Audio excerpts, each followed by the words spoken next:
بسم اللہ الرحمن الرحیم۔ السلام علیکم۔ آج ہم تسبیح فاطمہ کیا ہے اس کے بارے میں جانیں گے۔ تسبیح فاطمہ ایک بہت ہی پیارا واقعہ ہے جو کہ حدیث میں بھی آیا ہوا ہے۔ اس تسبیح کے پڑھنے کے بہت زیادہ فائدے ہیں جو کہ اس ویڈیو میں آپ جان لیں گے۔ آئیے حدیث میں اس واقعے کا کیا ذکر کیا گیا ہے اس کو پڑھتے ہیں۔ حضرت علی رضی اللہ تعالی عنہ نے اپنے ایک شاگرد سے فرمایا کہ میں تمہیں اپنا اور اپنی بیوی فاطمہ رضی اللہ عنہا کا جو حضور صلی اللہ علیہ وآلہ وسلم کی صاحبزادی اور سب گھر والوں میں سب سے زیادہ لاڈلی تھی، قصہ نہ سناؤ؟ انہوں نے عرض کیا ضرور سنائیں۔ فرمایا کہ وہ خود چکی پیستی تھی جس سے ہاتھوں میں گڑے پڑ گئے تھے، خود ہی مشک بھر کر لاتی تھی جس سے سینہ پر رسی کے نشان بڑھ گئے تھے، خود ہی جھاڑو دیتی تھی جس کی وجہ سے کپڑے میلے رہتے تھے۔ ایک مرتبہ حضور اقدس صلی اللہ علیہ وآلہ وسلم کی خدمت میں کچھ لونڈی غلام آئے۔ میں نے حضرت فاطمہ رضی اللہ عنہ سے کہا کہ تم اگر اپنے والد صاحب صلی اللہ علیہ وآلہ وسلم کی خدمت میں جا کر ایک خادم مانگ لاؤ تو اچھا ہے، سہولت رہے گی۔ وہ گئی تو حضور اقدس صلی اللہ علیہ وآلہ وسلم کی خدمت میں لوگوں کا مجمع تھا، اس لیے واپس چلی آئی۔ حضور صلی اللہ علیہ وآلہ وسلم دوسرے روز خود ہی مکان پر تشریف لائے اور فرمایا تم کل کس کام کو آئی تھی؟ وہ چپ ہو گئی، شرم کی وجہ سے بول بھی نہ سکی۔ میں نے عرض کیا حضور صلی اللہ علیہ وآلہ وسلم چکی سے ہاتھ میں نشان پڑ گئے، مشکیزہ بھرنے کی وجہ سے سینے پر بھی نشان پڑ گیا ہے، جھاڑو دینے کی وجہ سے کپڑے میلے رہتے ہیں۔ کل آپ صلی اللہ علیہ وآلہ وسلم کے پاس کچھ لونڈی غلام آئی تھی، اس لیے میں نے ان سے کہا تھا کہ ایک خادم اگر مانگ لائے تو ان مشقتوں میں سہولت ہو جائے۔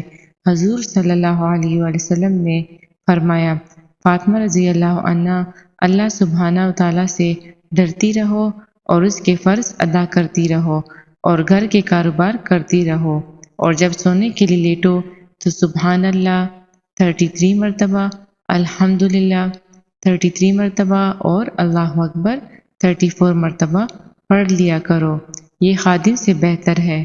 انہوں نے عرض کیا کہ میں اللہ کی تقدیر اور اس کے رسول اللہ صلی اللہ علیہ وآلہ وسلم کی تجویز سے راضی ہوں۔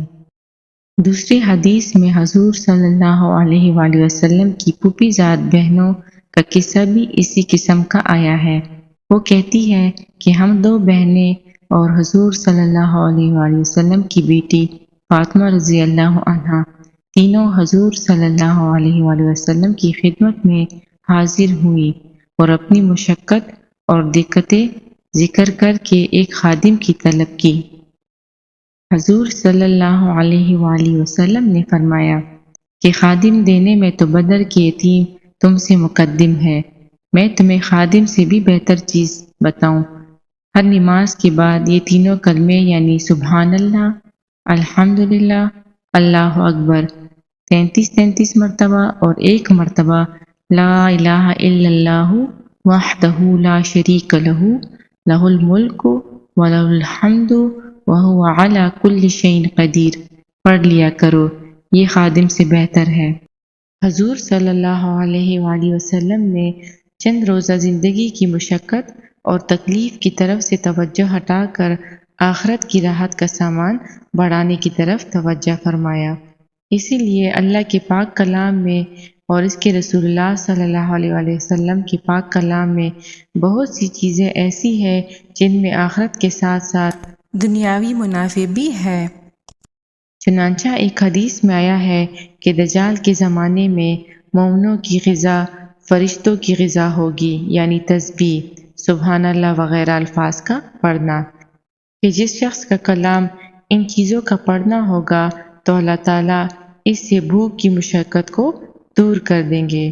اس حدیث سے یہ بھی معلوم ہوا کہ اس دنیا میں بغیر کھائے پیے صرف اللہ سبحانہ وتعالیٰ کے ذکر پر بھی گزارا ممکن ہو سکتا ہے، اور دجال کے زمانے میں عام مومنین کو یہ دولت نصیب ہوگی۔ اسی طرح ایک اور حدیث میں آیا ہے کہ اگر کہیں آگ لگ جائے تو تکبیر یعنی اللہ اکبر کثرت سے پڑھا کرو، یہ ذکر آگ کو بجھا دیتی ہے۔ حسن حسین میں ہے کہ اگر کسی شخص کو کسی کام میں تکلیف اور مشقت پیش آ رہی ہو، یعنی اس کی قوت کم ہو، تو اس کو چاہیے کہ سوتے وقت سبحان اللہ 33 مرتبہ، الحمدللہ 33 مرتبہ اور اللہ اکبر 34 مرتبہ پڑھ لیا کرے، جس سے اس کی قوت میں اضافہ ہو جائے گا اور اس کی تکلیف دور ہو جائے گی۔ مولا علی قاری رحمۃ اللہ نے لکھا ہے کہ یہ عمل مجرب ہے اور تجربے سے بھی ثابت ہے کہ ان تسبیحات کا سوتے وقت پڑھنا تھکان کو دور کرنا اور قوت میں اضافے کا سبب بنتا ہے۔